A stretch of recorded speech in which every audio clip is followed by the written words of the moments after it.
My name is Assessor Liaison over in Kale, third seat of the Galactic Academic Consortium's Field Evaluation Division, and I have made a reasonably decorated, largely unremarkable career out of watching species fail. Not in a cruel way. I want to be clear about that, because my supervisor, Assessor Prime Durax, has twice noted in my performance logs that my tone during debrief sessions lacks appropriate compassion. I disagree. I have plenty of compassion. I simply also have an accurate memory, a functional understanding of statistics, and a logbook that has absorbed 14 years of field data without once lying to me. Unlike Durax. The logbook is the quirk, by the way. I know other assessors find it strange. In a civilization with 7 forms of direct neural recording, there is objectively no reason to write things down in a physical text capture device that I carry in the inner pocket of my evaluation code and, which has, on 3 separate occasions, been confused for a weapon by nervous security personnel. I write in it anyway. I've written in it every day since the academy accepted me. There's something about the physical act, stylus to surface, pressure to medium, that forces precision.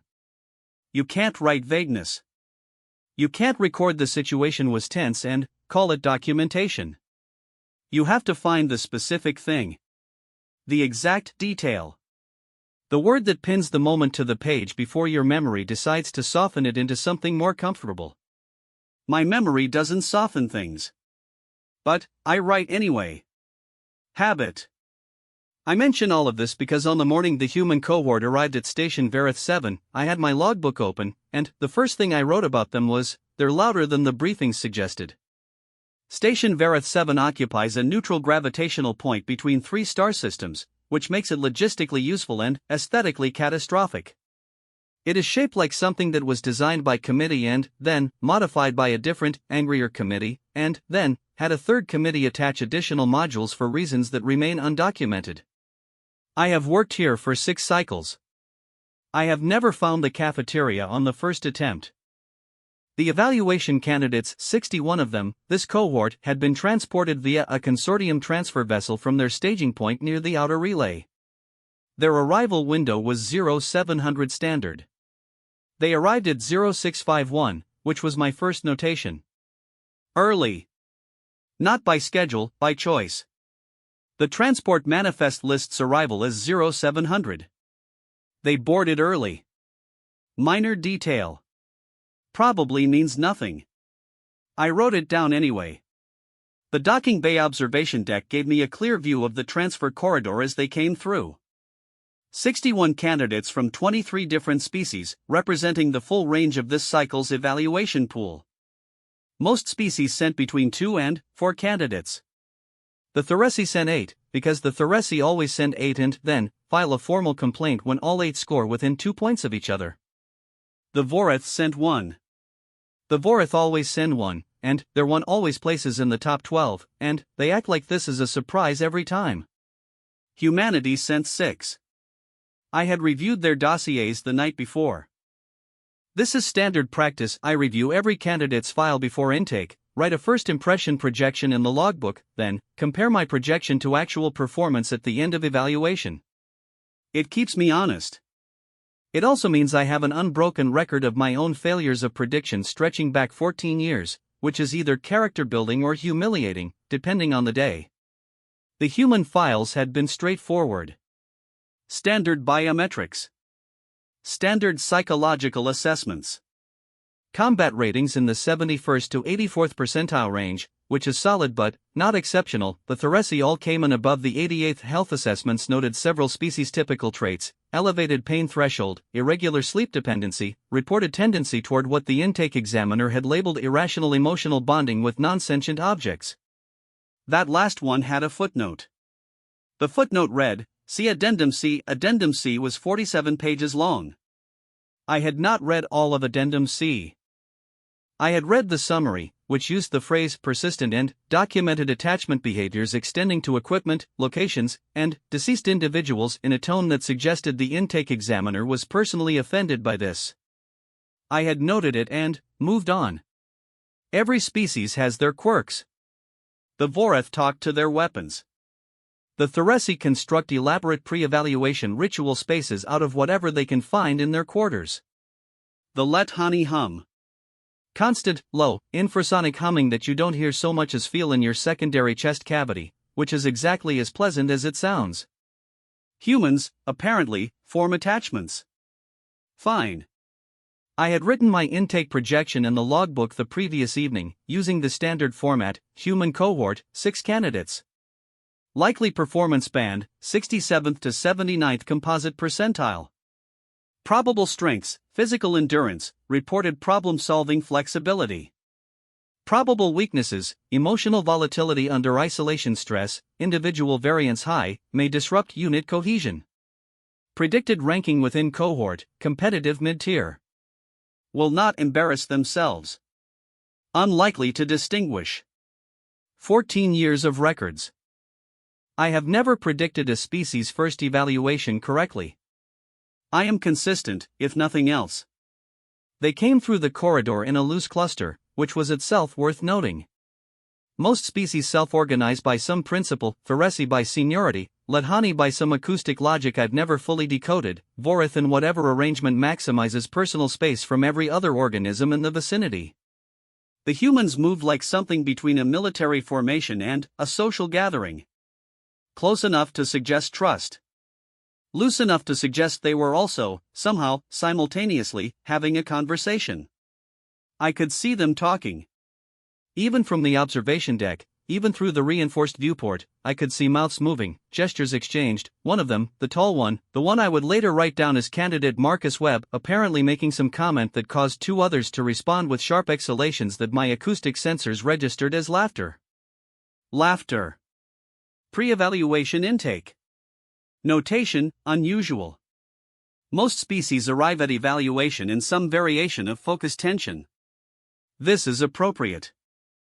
The consortium evaluation is, in practical terms, a test that will determine the trajectory of an individual's career within the interstellar community for the next several decades.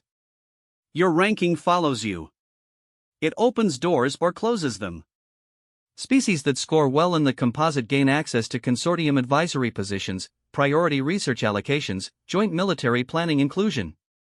Species that score poorly get a second evaluation opportunity in 10 cycles and a form letter that is technically encouraging and practically devastating. 61 candidates. I have watched hundreds of intake walks. They're always quiet. These 6 were not quiet. I wrote, query, is the laughter confidence or dissociation? Then, I wrote, follow up. Intake processing takes approximately 3 standard hours. Biometric confirmation, equipment assignment, evaluation briefing, quarters assignment, orientation walkthrough. It is designed to be tedious. This is intentional. The first stress point in any evaluation is administrative. How a candidate handles the machinery of bureaucracy, the waiting, the repetitive questions, the equipment that never quite fits the way the specifications promised, tells an assessor things that no combat simulation can. I observed the human candidates through the intake processing suite's monitoring feeds while completing my own paperwork. Durax had assigned me 4 additional administrative reviews this cycle, because Durax has an uncanny ability to identify which tasks will be most disruptive to fieldwork and, then, assign exactly those tasks.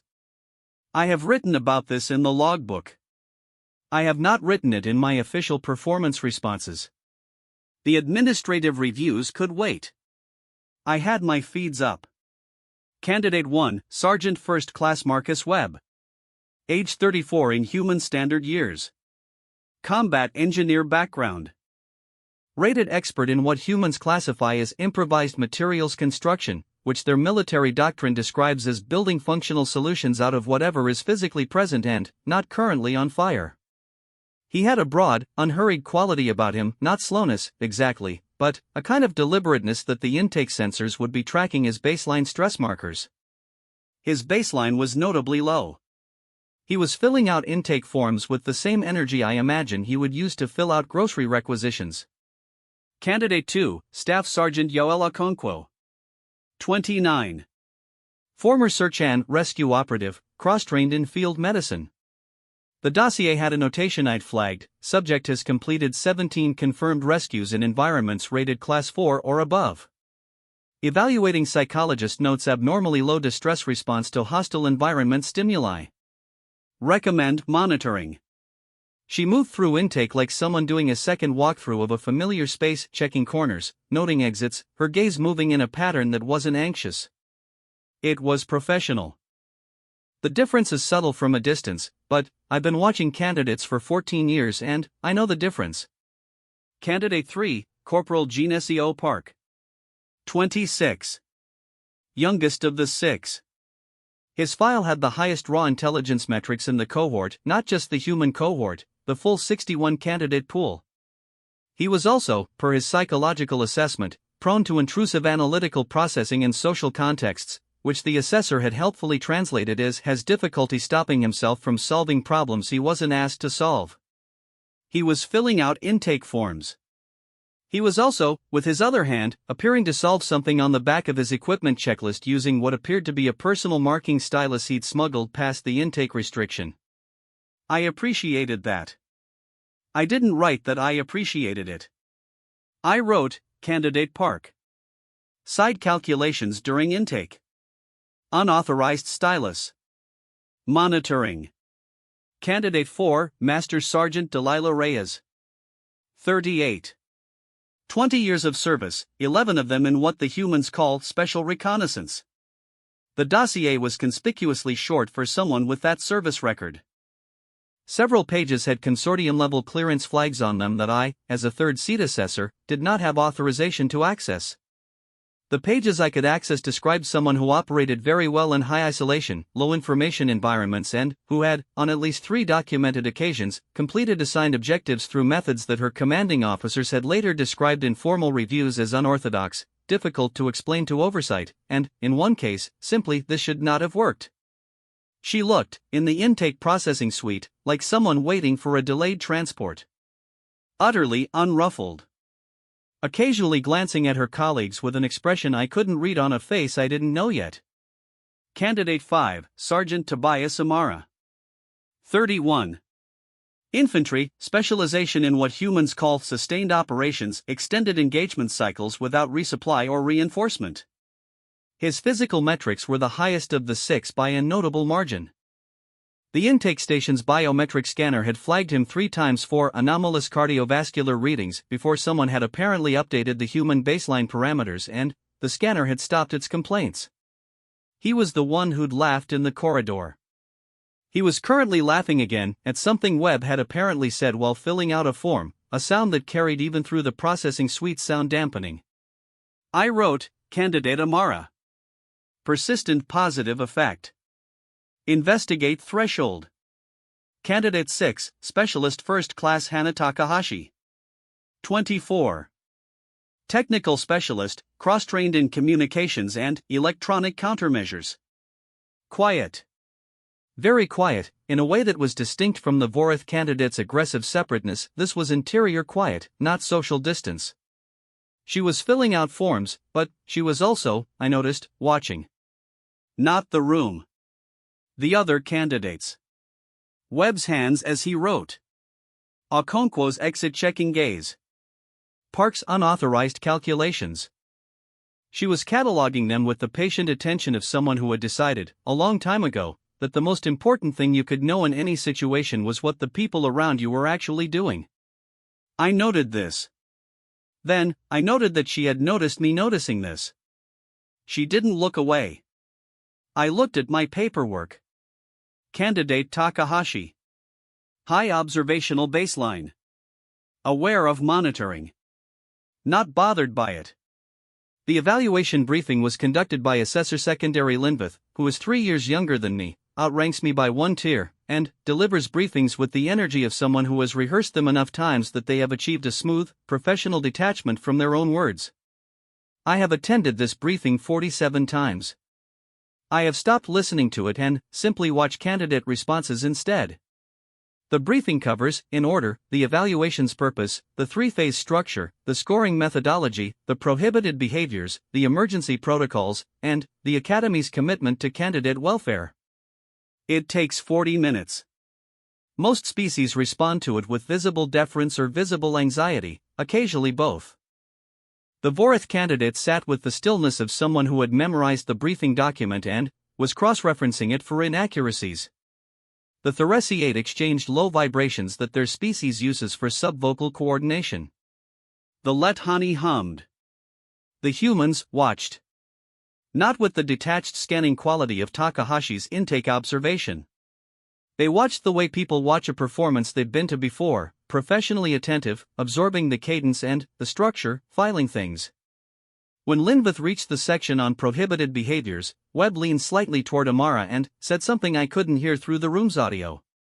Amara's expression did something brief and complicated and then settled back into neutral attention. Park, without looking up from the secondary notepad he was definitely not supposed to have, wrote something. Folded it small. Passed it to Okonkwo without visible hand motion, the way you'd pass something to someone when you didn't want to be observed doing it. Okonkwo read it. Wrote something back. Returned it the same way. I noted this. I noted it specifically. Cohort has established nonverbal communication channels within 3 hours of intake. Pre-existing or improvised? The dossiers said these 6 individuals had come from different units. Different operational theaters. 2 of them had never met in person before this evaluation. That was in the files. That was documented.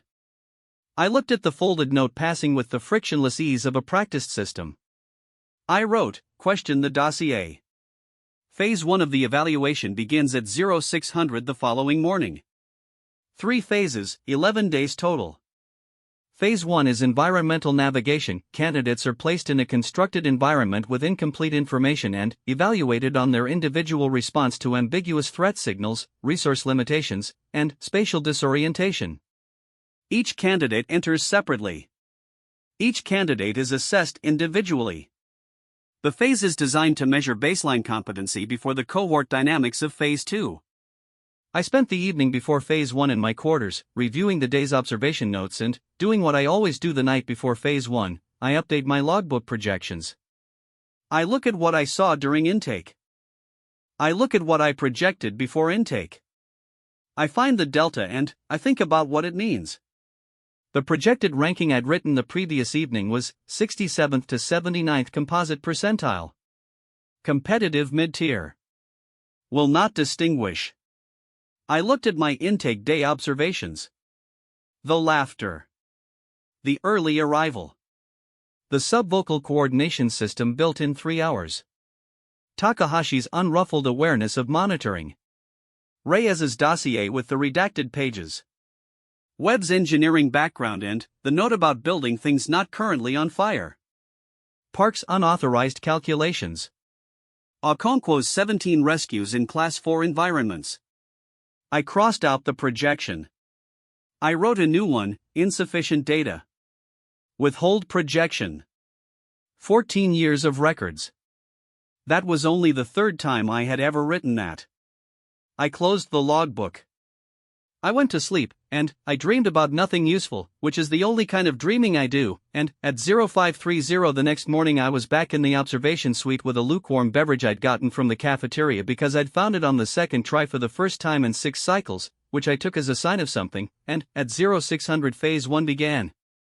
Candidate Marcus Webb entered the Phase 1 environment at 0603. The environment for this cohort cycle was a rendered construct, a partially collapsed subterranean installation, atmosphere nominal but visibility compromised, structural integrity at approximately 34% and declining on a preset degradation timer. 16 resource caches, 7 of which were decoys. 12 navigation waypoints. 3 genuine exit points and 9 false ones. 17 active threat signals, ranging from environmental hazard to engineered obstacle. Standard. We have run variations of this environment 412 times. Webb looked at the entrance corridor for approximately 8 seconds. Then, he crouched down, picked up a piece of debris from the floor, held it near the ceiling, and watched which direction the dust moved. I wrote, air circulation mapping. Not in standard playbook. He followed the dust. He found a genuine exit in 11 minutes and 42 seconds. The fastest Phase 1 individual completion we had recorded to that point was the Vorath candidate at 14 minutes and 8 seconds, who had a neurological adaptation specifically suited to spatial navigation. I stared at my monitoring feed. I wrote, "Air." Just that. Just the word. Because I needed to put something on the page before my brain decided to file it somewhere less prominent. He followed the air. Candidate Yadela Okonkwo entered Phase 1 at 0615. She moved differently than Webb. Where he'd been methodical, the deliberate pause, the debris test, the directional logic, she moved with something that looked, from outside, almost like comfort. Not confidence, not exactly. Comfort. The way you move in a building you've been in before, even though you haven't been, because the geometry is familiar in the way that all failing structures are familiar to someone who has spent years inside them. She checked 3 resource caches within the first 4 minutes. 2 were decoys. She didn't take the decoys. She moved to the third, confirmed it was real, and left it. Left it. I wrote. The standard play is to take resources when you find them. Uncertain duration, uncertain need, take what's there. That's doctrine across a dozen species evaluation training. She looked at the confirmed real resource cache and she left it. She was moving towards something else. Some other reading of the environment I couldn't immediately trace. She was at the first genuine exit in 16 minutes and 9 seconds, having mapped 4 of the 7 genuine resource caches along the way without taking any of them. I sat with this for a moment. Then, I wrote, she was memorizing it. Not for herself. For later. I looked at that sentence. I wrote, Phase 2. Candidates Park, Reyes, Amara, and Takahashi completed Phase 1 at 0630, 0648, 0637, and 0655 respectively. Park solved the exit logic mathematically, which I am genuinely uncertain is allowed, using what appeared to be a structural stress model he had been building since the intake forms.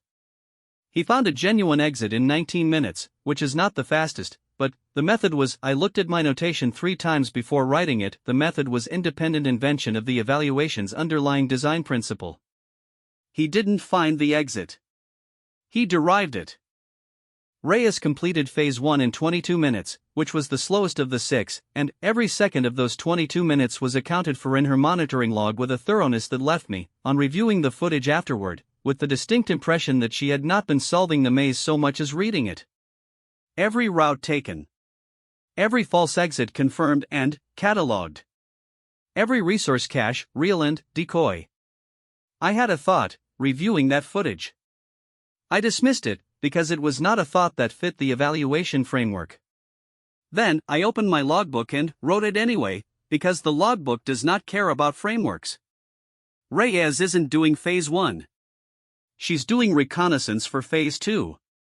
Amara completed Phase 1 with no particular distinction in time or method, navigating by what I can only describe as instinct and cheerful stubbornness. He hit 6 false exits, each time turning back without apparent frustration and trying something new, and he reached a genuine exit in 20 minutes while apparently, based on audio capture, quietly singing something to himself.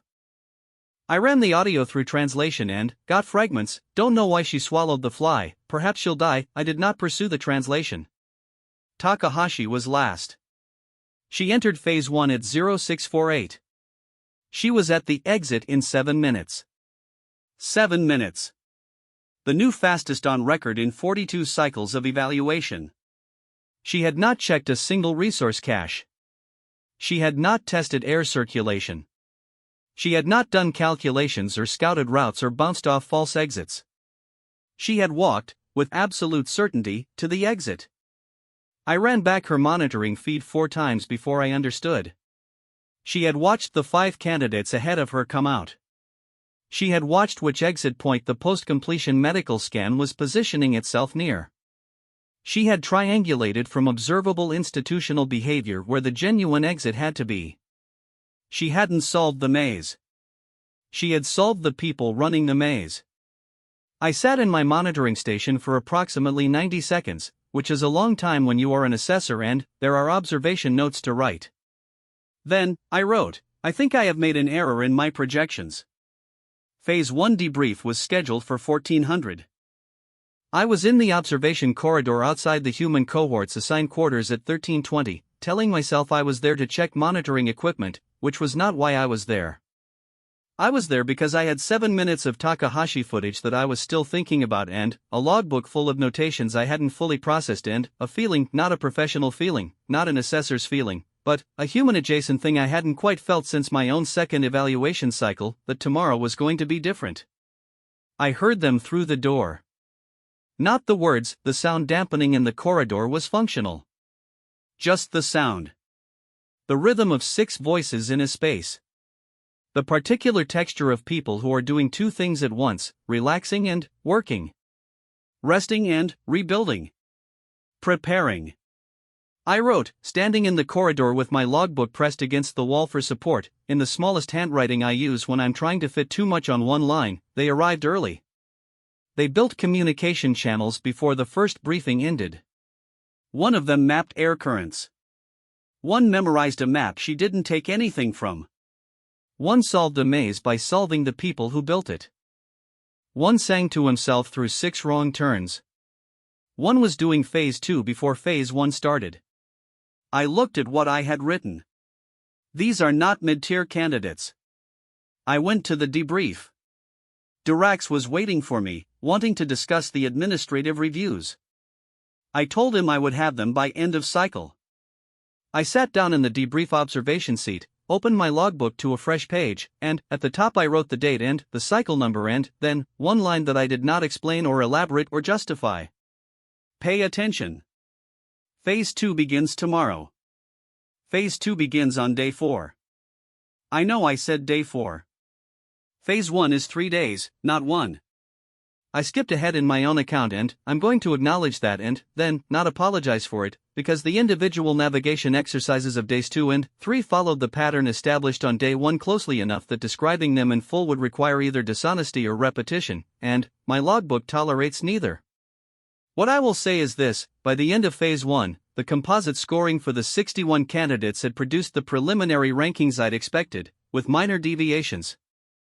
The Vorath candidate was 3rd overall, which was 1 place lower than the Vorath handlers had anticipated and which they had already filed a formal inquiry about.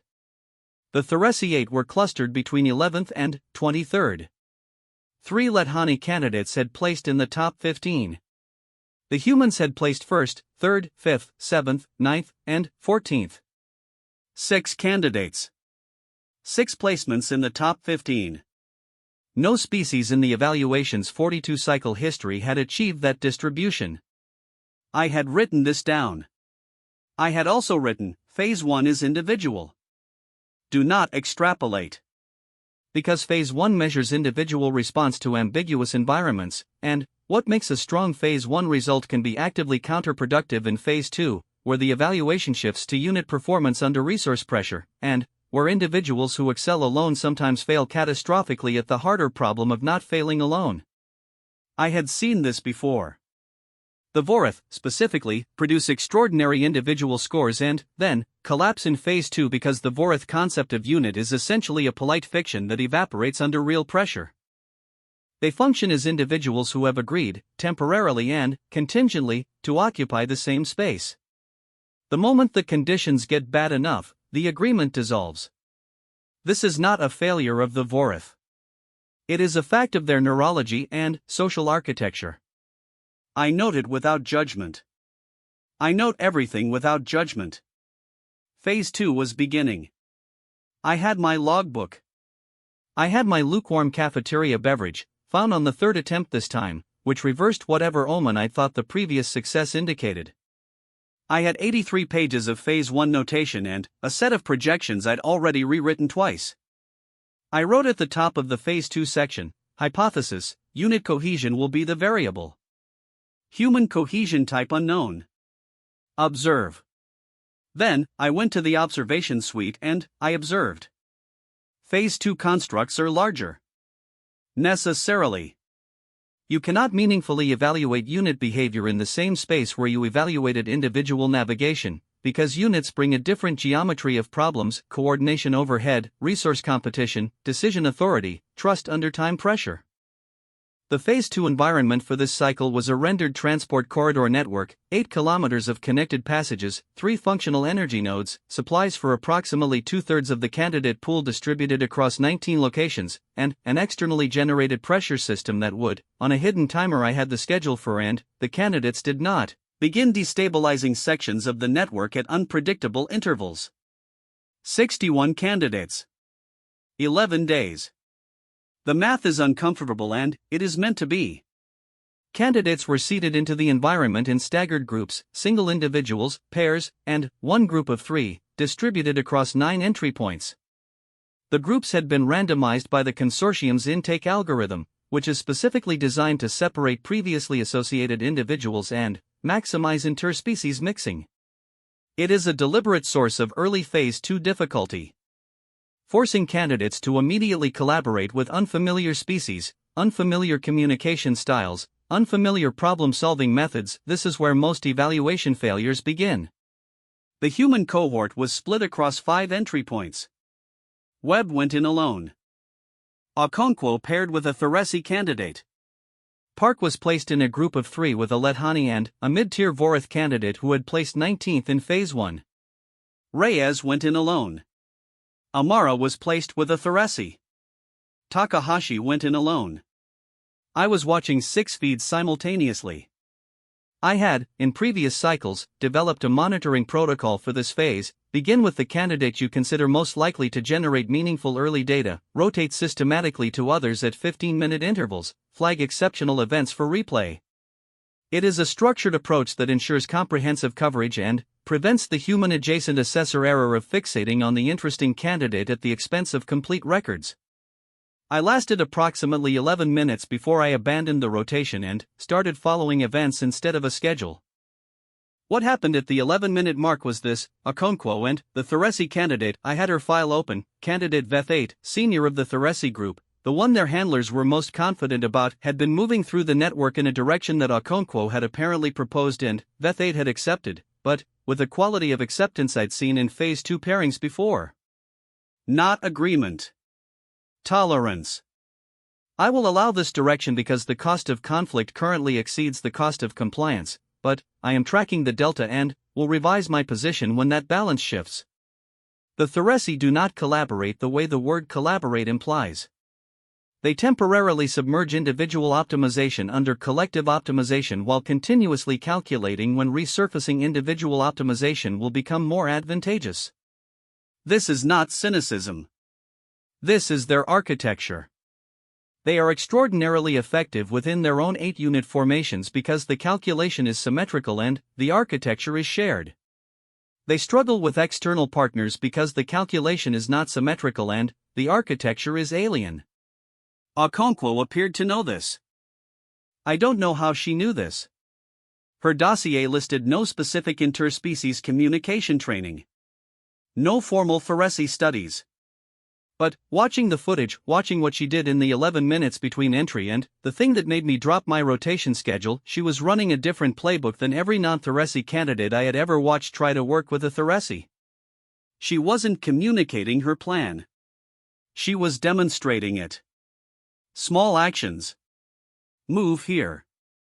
See, this is functional. Move here. See, this also is functional. No explanation. No negotiation. Just outcomes, offered as evidence, accumulated until the Theresi candidate's tolerance had been replaced by something that looked, on her biometric readouts, more like investment. At the 11-minute mark, Veth8 stopped following and started contributing. She offered a route modification. Okonkwo took it without hesitation. Not deference evaluation. She looked at the offered route, some rapid internal calculation happened, and she took it, and they were moving together instead of one following the other, and I dropped my rotation schedule and I wrote, Okonkwo converted a Theresi in 11 minutes. Mechanism, demonstrated outcomes, not communicated intentions. Standard non-Theresi protocol is negotiation. She didn't negotiate. She showed. I looked at what I'd written. Where did she learn that? I wrote, Addendum C. The destabilization event hit section 4 at the 2-hour mark. I had the schedule.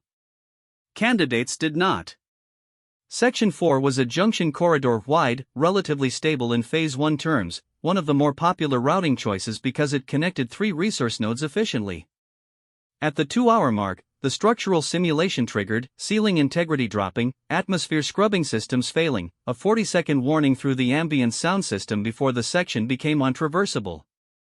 17 candidates were in or near Section 4 at the trigger point. The standard response, the response that most Phase 2 evaluations have produced across 42 cycles, is individual or small group evacuation. Move away from the destabilizing zone. Reorient. Reassess. Most candidates manage this without incident. The scoring consequence is the lost resource access and the route disruption, both of which are intended. Reyes was alone in Section 4. She was at the Section 4 junction when the warning signal sounded. She had, I noted, been moving through the network with a systematic patience that had been generating mild frustration in my monitoring. She wasn't moving fast, she wasn't accumulating resources, she wasn't doing the things the scoring algorithm was tracking her for. She was moving through sections sequentially, spending 3 to 4 minutes at each junction point before continuing, and, I had thought and written Reyes as underperforming Phase 1 reconnaissance behavior. Revise downward. Then, the Section 4 warning sounded. And Reyes stopped. She stopped moving forward. She turned around.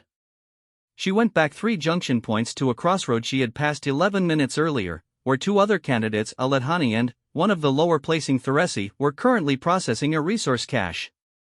The warning was at 32 seconds when she reached them. She said something. I had audio. I ran translation. She said, in the consortium's standard evaluation lingua franca, a sentence that was approximately, Section 4 is going down. There's a route north that bypasses it, but you need to move now. I'll show you. The Al-Adhani moved immediately. The Theresi hesitated 4 seconds, a very long 4 seconds with 28 left on the warning, and then moved. She took them north. They cleared Section 4 before the integrity collapse. The route north was one she had passed on her systematic junction-by-junction walkthrough 23 minutes earlier. A route she had not used. A route she had simply noted. I looked at my notation.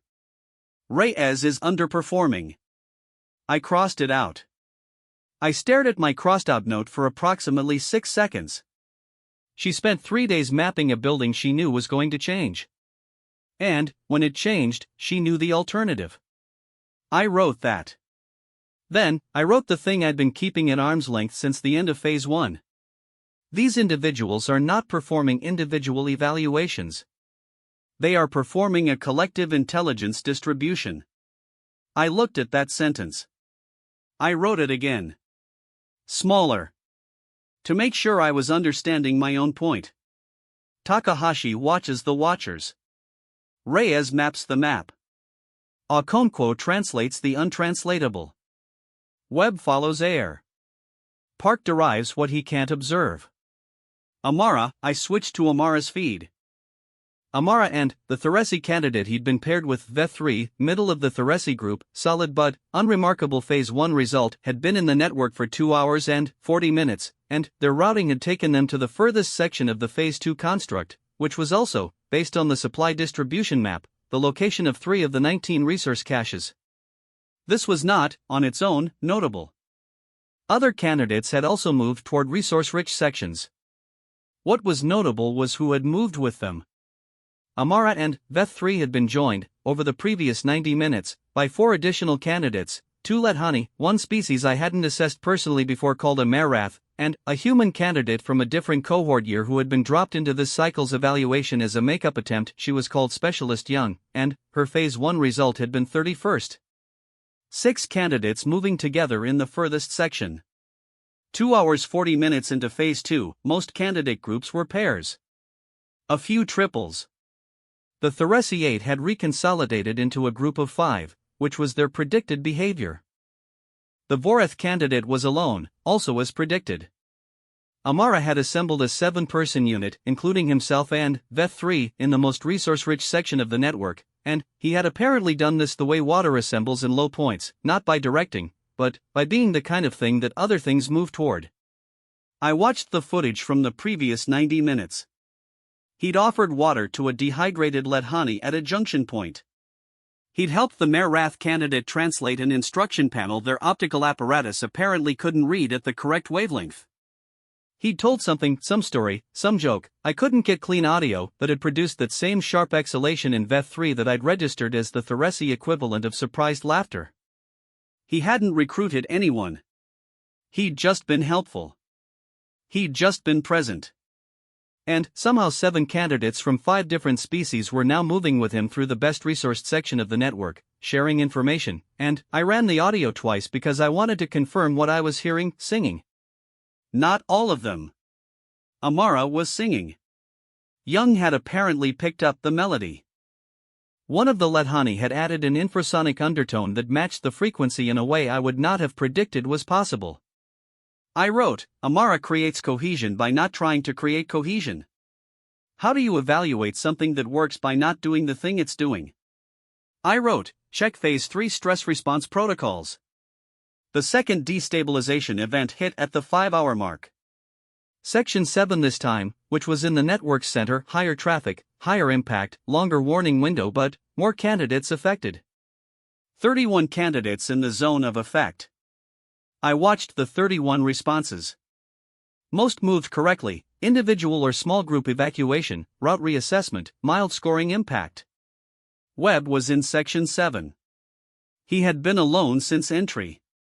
Solid Phase 2 performance, resource-efficient routing, 2 cache locations successfully identified and confirmed, but nothing that had distinguished him from the upper middle field the way his Phase 1 result had suggested it might. I had been watching him in rotation and writing nothing except periodic location notations and a vague sense that I was missing something. The Section 7 warning sounded. Webb stopped. He didn't move away from the failing section. He turned, and this took me a full 5-second delay to understand what I was watching, toward the failing section. The sealing integrity warning in Section 7 was triggering because a simulated support structure was failing. The failure was structural theater. It was going to produce a corridor blockage, a noise event, and a debris scatter that the simulation's physics model would render as impassable. It was not a safety event.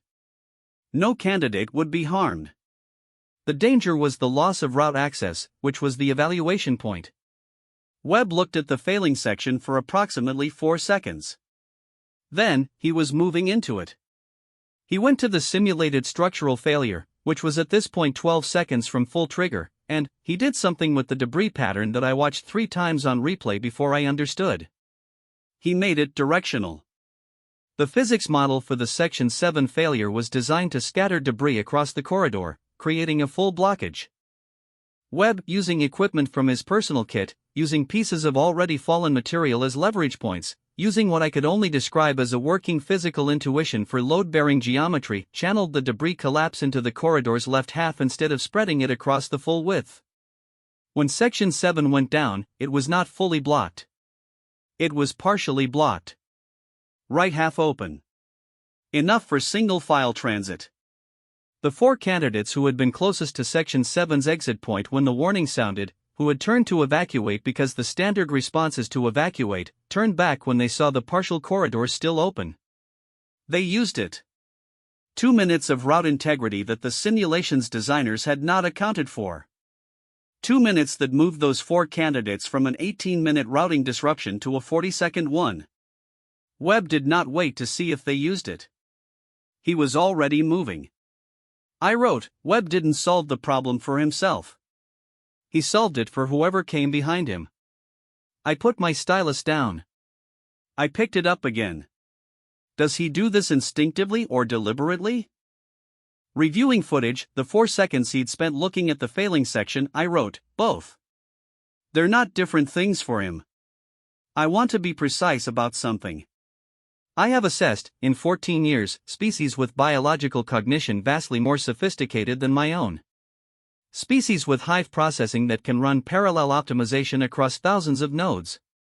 Species with neurological adaptations specifically evolved for collaborative problem solving. Species with cultural traditions of collective intelligence that predate the consortium's founding by centuries. I am not saying humans are superior. I want to be precise about this. I am saying something more specific and, I think, more interesting. Most species, when placed under evaluation pressure, optimize for the evaluation. The scoring criteria are transparent. The performance metrics are known. The candidates, intelligent, prepared, extensively trained, optimize for what will be measured. The humans were not optimizing for the evaluation. Reyes was mapping. Okonkwo was translating. Webb was solving for whoever came after him. Amara was building something that was going to matter in Phase 3, which hadn't started yet. Takahashi was watching the people who were watching the candidates. Park was building models of systems he hadn't been told to model. They were optimizing for Phase 3. They were optimizing for the scenario after Phase 3. They were, every one of them, working at one remove from what they were being asked to work on, and none of them had coordinated this. I had the intake documentation, the staggered entry records, the proof that they had entered Phase 2 separated and hadn't communicated since, and they had built a distributed system anyway. Not because they planned to. Because apparently this is what they do. I wrote, they think ahead of the problem. Then, or they think like the problem is still coming. Then, I stopped and looked at that second sentence for a while. At the 7-hour mark, I received a message from Durax. The message asked for my preliminary Phase 2 assessments. It reminded me, in the politely neutral language Durax uses when the language is not actually neutral, that the administrative reviews were still outstanding. It noted that the Vorath candidates' handlers had escalated their Phase 1 inquiry and wanted a formal response. I wrote back, Phase 2 observations still in progress. Administrative reviews by end of cycle. Vorath inquiry procedurally standard. Will address. I sent it. I went back to my feeds. At the 8-hour mark, something happened that I did not have in my schedule. The destabilization timer I'd been tracking, the hidden schedule I had access to, and candidates did not trigger an event in Section 12 that was not on my schedule. I checked the schedule. Section 12 was not on my schedule. I ran a system query.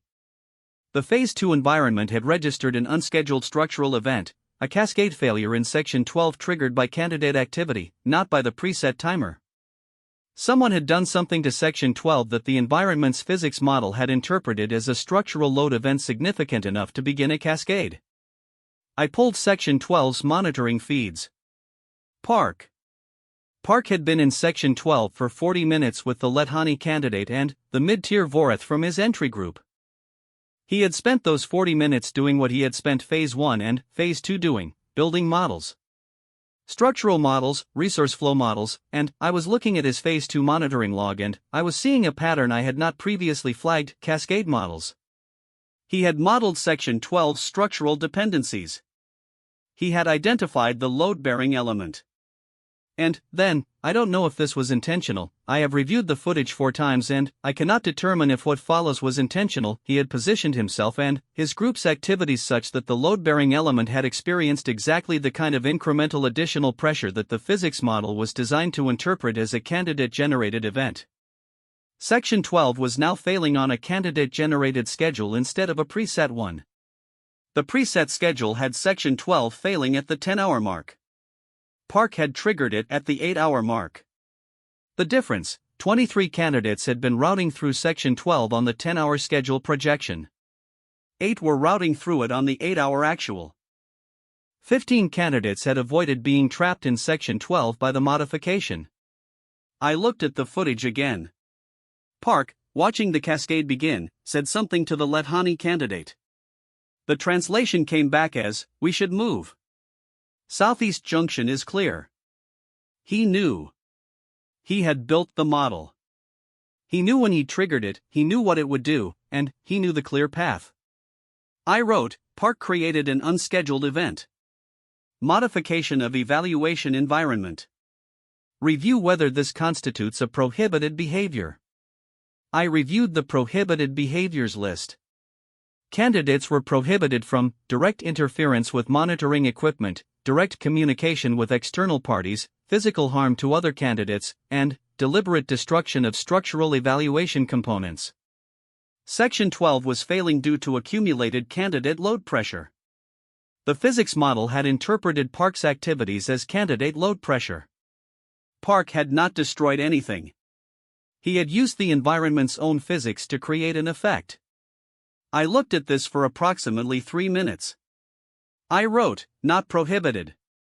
But, not anticipated. Then, I wrote the word that had been accumulating in my logbook for 2 days, written in small increments, in the margins, in the spaces between other notations, in the places where precision-obsessed assessors write the things they're not sure they're allowed to think, unprecedented. By the end of Phase 2's first day, 8 hours in, the preliminary scoring algorithm had processed available data and produced a midpoint ranking. I looked at it. The humans placed 1st, 2nd, 4th, 6th, 8th, and 11th. 1st and 2nd. Webb and Takahashi 1 and 2. From 42nd and 51st predicted respectively. I called up the historical composite database and ran a query, species with all 6 candidates placing top 15 by Phase 2 midpoint. The query returned 0 results. Not one previous cycle. Not one species in 412 evaluations. I sat with this. Outside my monitoring suite, through the wall and 3 corridors and the sound dampening that doesn't quite catch everything, I could hear barely, just at the edge of audio, the particular rhythm of 6 voices doing 2 things at once. Resting and working. I picked up my logbook.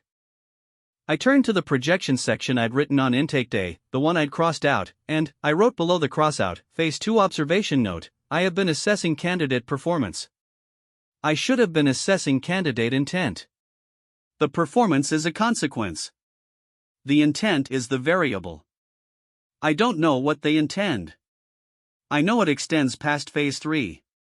I looked at what I'd written. Durax messaged me again, about the administrative reviews. I replied, working on it. I was not working on it. Phase 3 was in 6 hours. Phase 3 was going to be something I didn't have a projection for.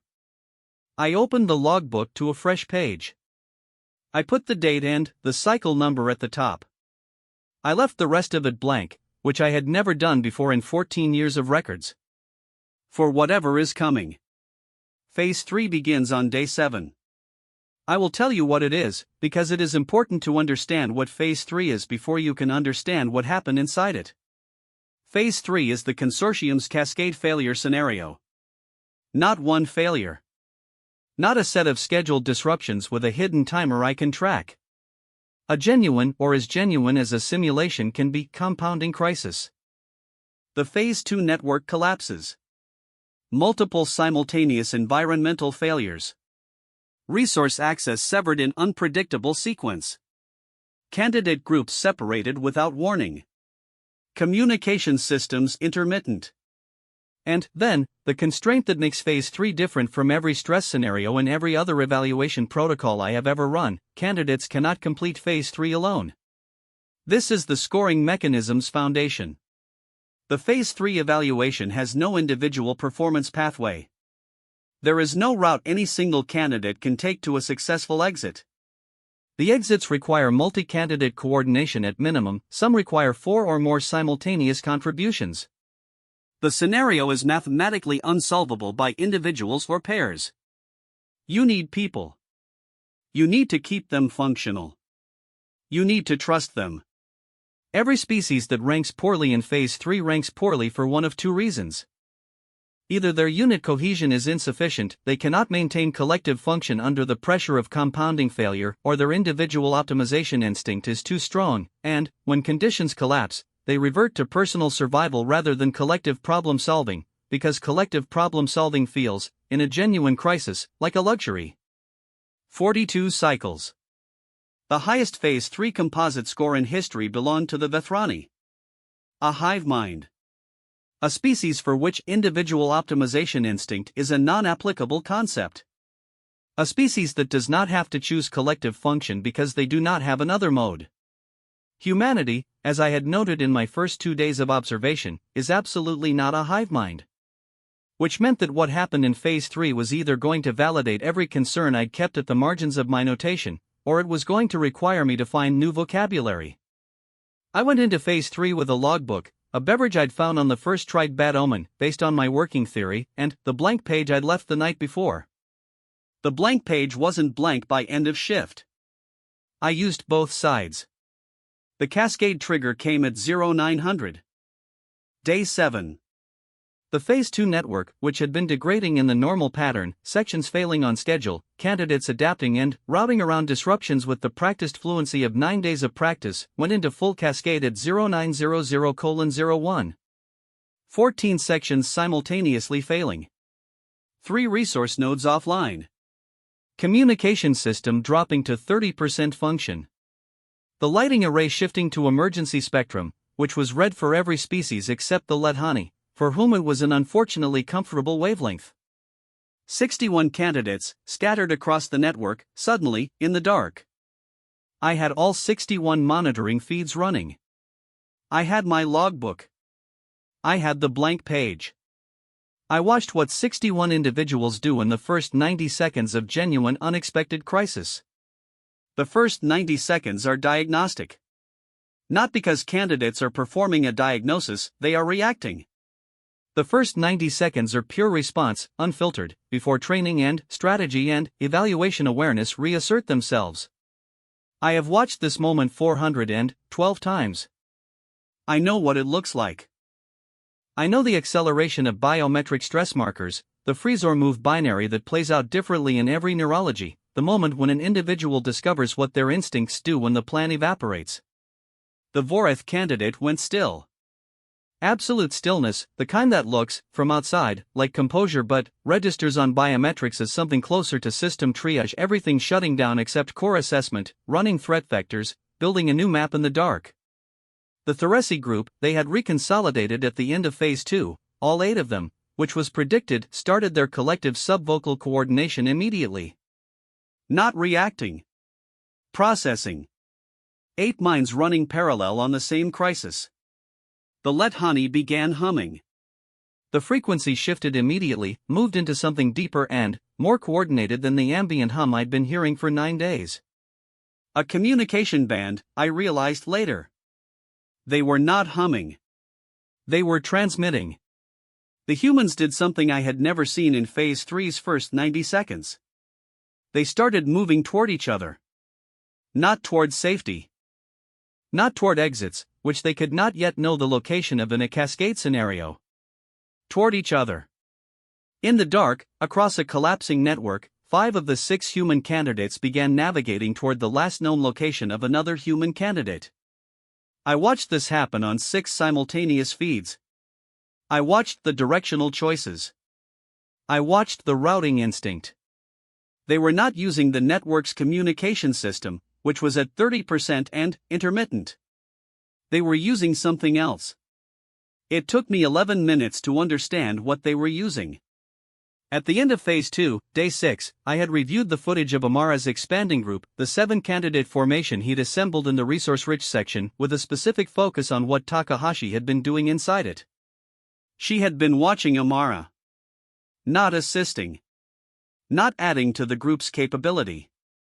Watching him. How he moved. How he made decisions.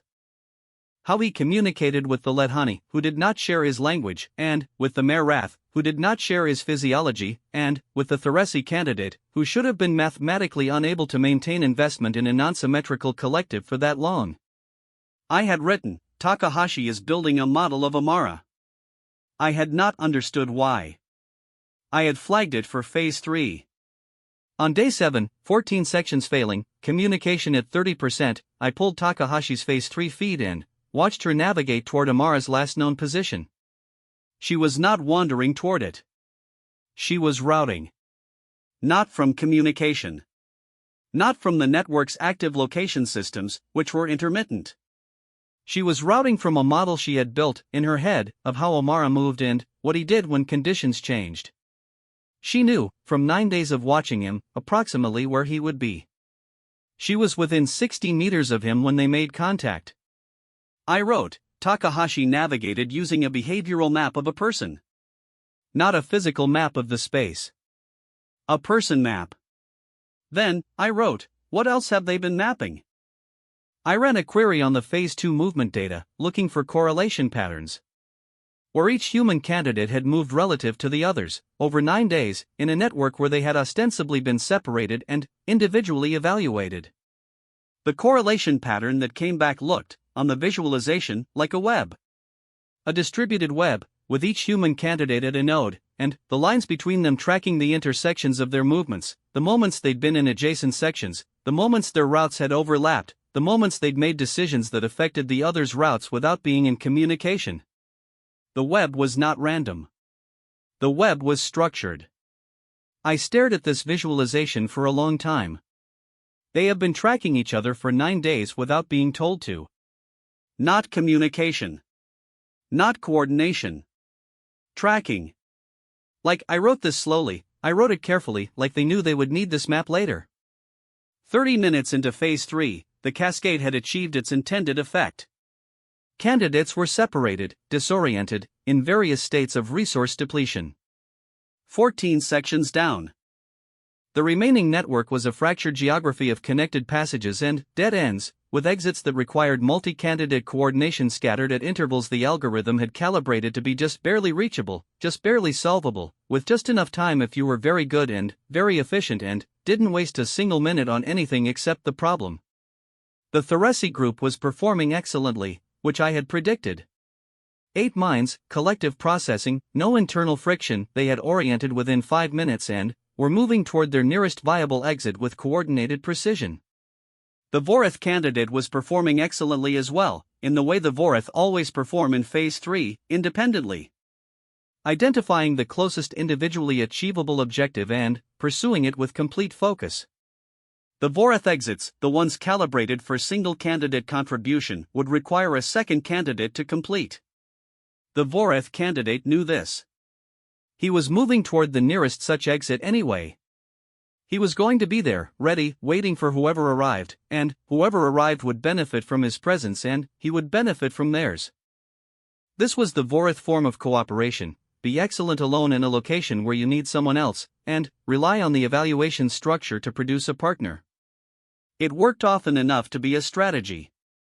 The human cohort had been reassembled into a group of 5 by the 30-minute mark.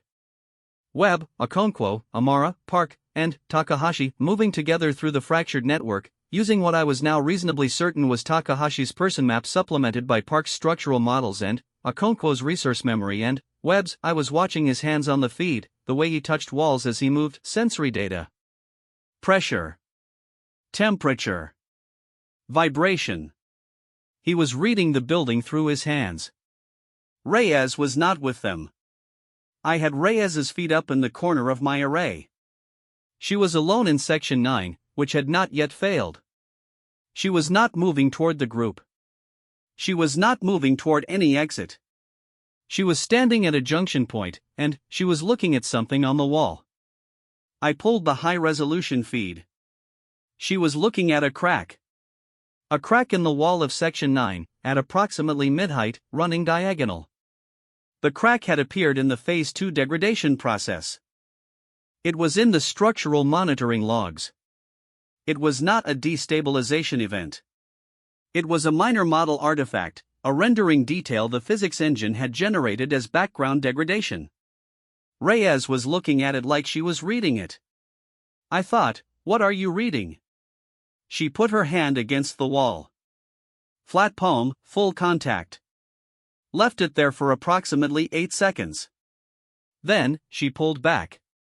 She looked at the junction's other corridors. She made a decision. She went east. East was the direction of the cascade's worst damage. East was deeper into the failing network, not away from it. I wrote, Reyes is going east. No visible rationale. Monitor. The first viable exit point activated at the 42-minute mark. Exit Gamma 4 required 4 candidates to simultaneously engage 4 activation points, spaced 40 meters apart, within a 15-second window. Gamma 4 was located at the junction of sections 5 and 6, which was the area where Amara's group had been consolidating. Amara, Webb, Okonkwo, and Takahashi hit the 4 activation points in 12 seconds. The door opened. The door opening triggered a Phase 3 subroutine I had encountered twice in previous evaluation cycles. A first exit opening meant the cascade destabilization was in its secondary phase. When the first exit opened, 3 more exits activated simultaneously across the network, but their activation windows were short. 60 seconds each. And each required a different candidate combination. The scoring algorithm was watching for this. Could a candidate group, having solved one problem, immediately identify and solve the next 3? 60 seconds. I watched Amara's group and exit Gamma 4's doorway. They did not go through. 4 people at an open exit, and not one of them went through it. Okonkwo turned and said something. I had audio. The translation, there will be more. There always are.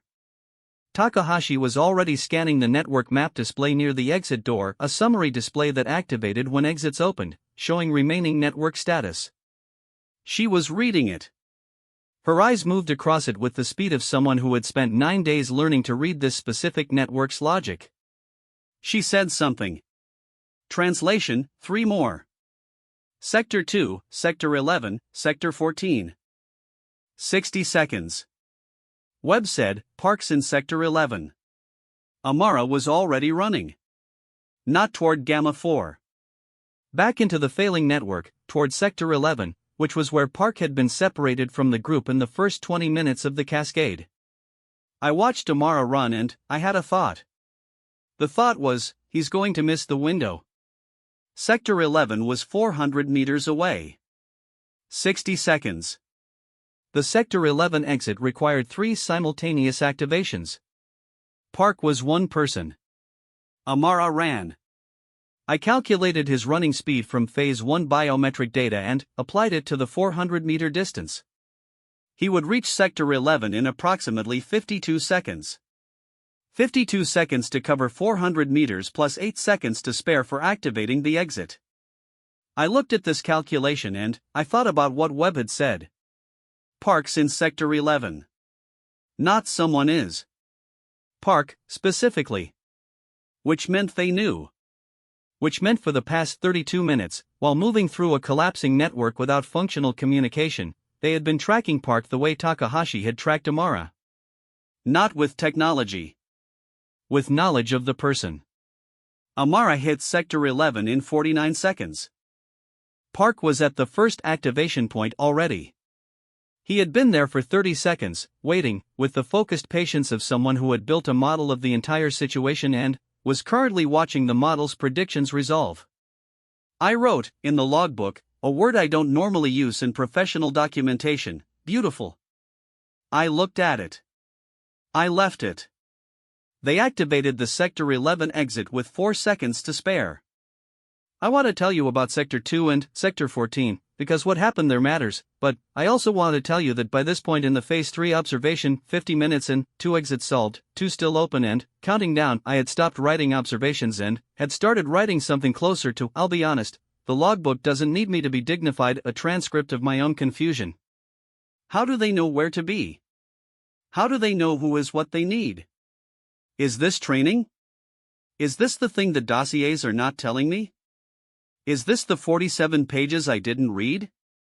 Sector 2 required 2 activations. Okonkwo and Takahashi were nearest. They solved it with 11 seconds remaining.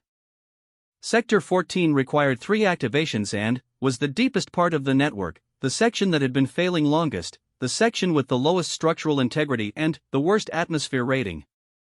It was, mathematically, the hardest exit. It was also the furthest from where any of the 6 humans currently were. 22 seconds left on the Sector 14 window when Amara's group confirmed the Sector 11 exit. I looked at the network map. I ran the distances. I looked at the human candidates' positions. Nobody could reach Sector 14 in 22 seconds. Not the humans. Not any candidate in the current network. I looked at the Sector 14 activation requirement. 3 simultaneous contributions. 3 candidates. 20 seconds. I looked at Reyes's feed. Reyes, who had gone east. Reyes, who had put her hand on a cracked wall and read something in it and made a decision that had taken her deeper into the failing network instead of away from it. Reyes was in Sector 14. She had been in Sector 14 for 11 minutes. She was standing at the first activation point. Beside her, the Vorith candidate, who had been navigating toward the nearest single candidate objective, who had moved through the eastern sections because that was the mathematically optimal route for a single candidate seeking a solo viable exit, and who had arrived in Sector 14 7 minutes ago and found Reyes there, at an exit point that required 3 contributions, not solo viable, not what he'd planned for. And, beside the Vorith candidate, sitting on the floor with his back against the wall in the posture of someone who has been waiting long enough to get comfortable, a Theresi candidate.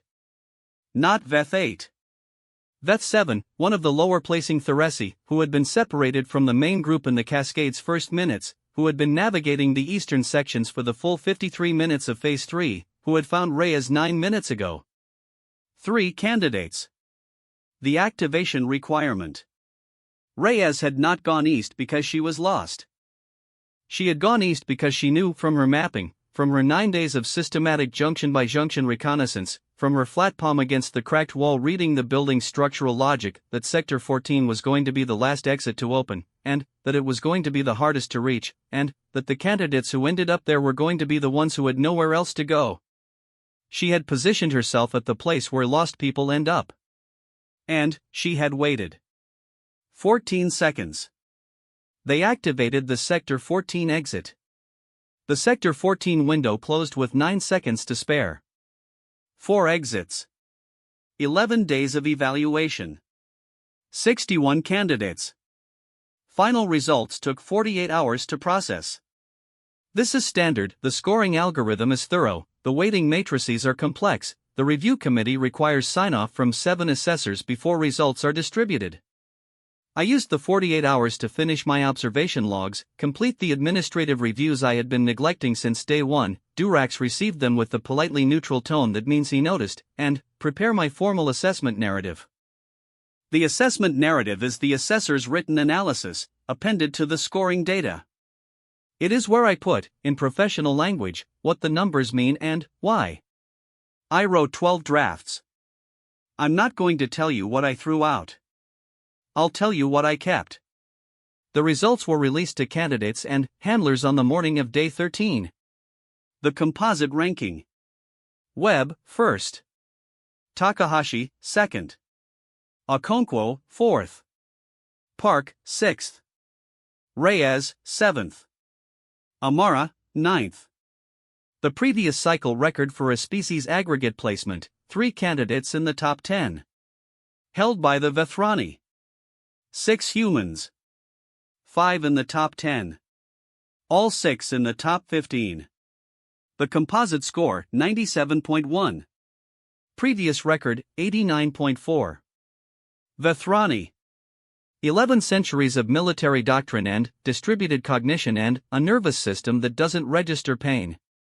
97.1. I was in the results distribution room when the scores came through. I had my logbook. I was not writing in it.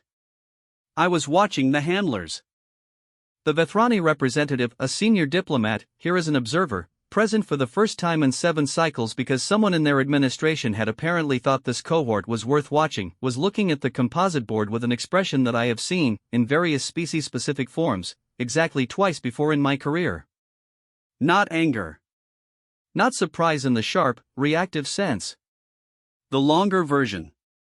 The version that comes from watching something settle.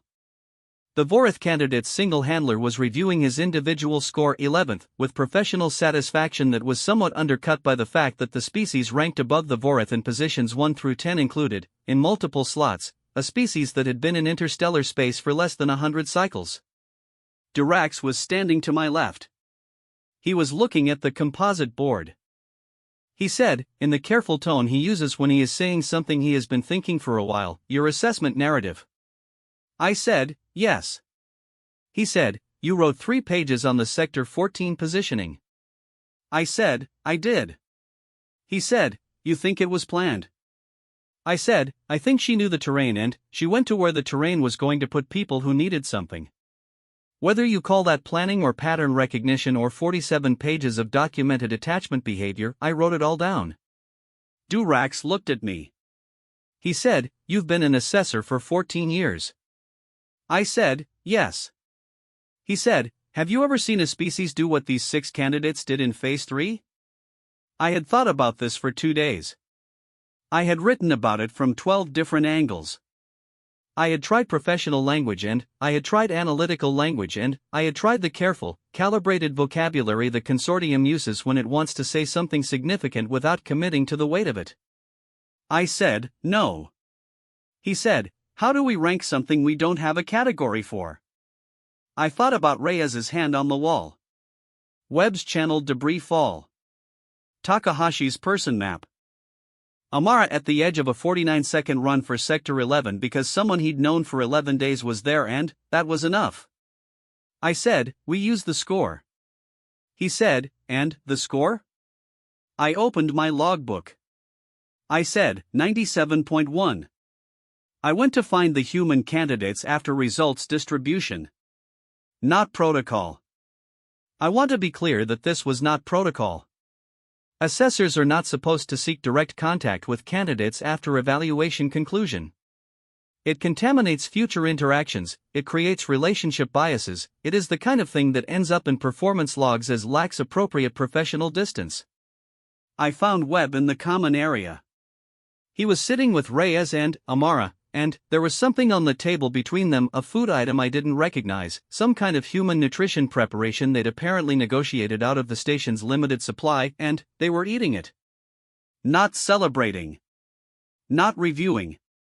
Just sitting with the fact of what had happened, in the quiet way people sit with things that are too large to touch with words yet. I stood at the edge of the common area. Webb saw me. He held up the food item, an offering, universal gesture, and said something the translation function rendered as a question about whether I wanted any. I said no. I said, I have a question for you. Informal. You can decline. He said, okay. I said, at Sector 11. You said parks in Sector 11. You hadn't had communication for 40 minutes. How did you know? He looked at me. He had the same quality I'd noticed on Phase 1 Day 1, unhurried, deliberate, like he was choosing the exact right words rather than just the available ones. He said, we'd been in the same building for 11 days. I waited. He said, you know where your people end up? In a bad situation, in a space like that, you know. I wrote this in my logbook. Standing there in the common area, in front of a candidate who was watching me write with the mild curiosity of someone who had probably been observed more than anyone they'd ever met and had made some peace with it. I said, that's not in any protocol I've read. He said, no. It's not a protocol. Then, he said, with the straight face of someone who delivers these well, can I ask you something? I said, yes. He said, did you eat the cafeteria thing from the 3rd floor this morning? The blue one? I said, yes. He said, that one's terrible. Reyes had it on day 2. You should get the one from the 2nd floor that looks worse. It's actually fine. I looked at him. I said, you noticed what I was eating? He said, you were evaluating us. We were evaluating the station.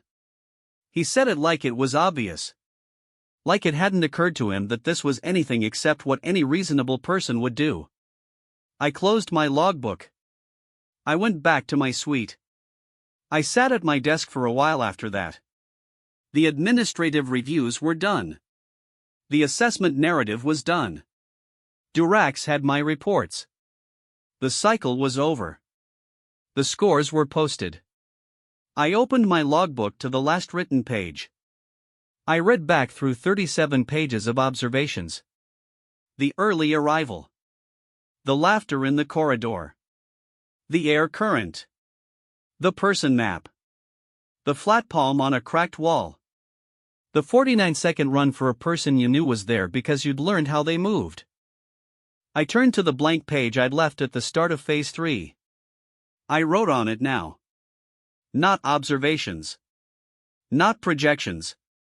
I wrote, question for the record, unanswered.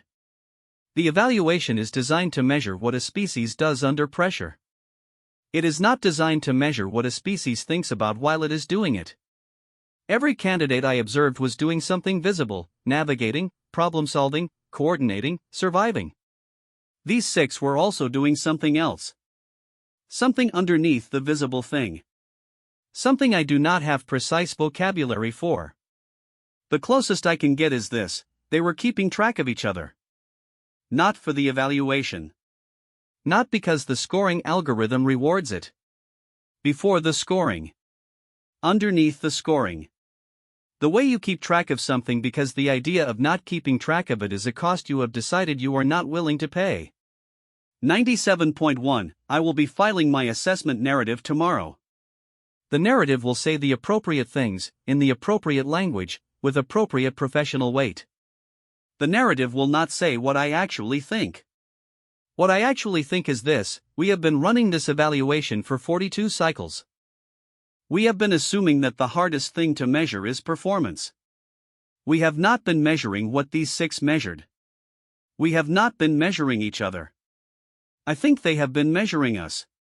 I think they have been measuring us since the moment they came through that corridor, and I think the question of what they found, what they built a model of, over 11 days, in the space between the things they were being observed doing, is a question I do not have access to. I think I am comfortable not having access to it. I think that is a strange thing to feel comfortable with. I think it is also correct. I closed the logbook. Outside, somewhere in the common area, I heard laughter. The consortium's review committee released the formal analysis 8 days later. The report ran to 412 pages and concluded, in its final summary, that the human cohort's performance represented a statistically significant and methodologically anomalous result requiring further study. Further study is the consortium's language for, we don't know what we're looking at yet. I was listed as primary field assessor. My narrative was in the appendices. Durack sent me a message when the report published. It said, "Good work this cycle." I wrote back, "The cafeteria second floor item is actually fine." He did not respond to that. I put my logbook away. I opened a new one. First page. At the top I wrote the date, the cycle number, and one line of intake projection for the new cohort. I left space below it. For the delta.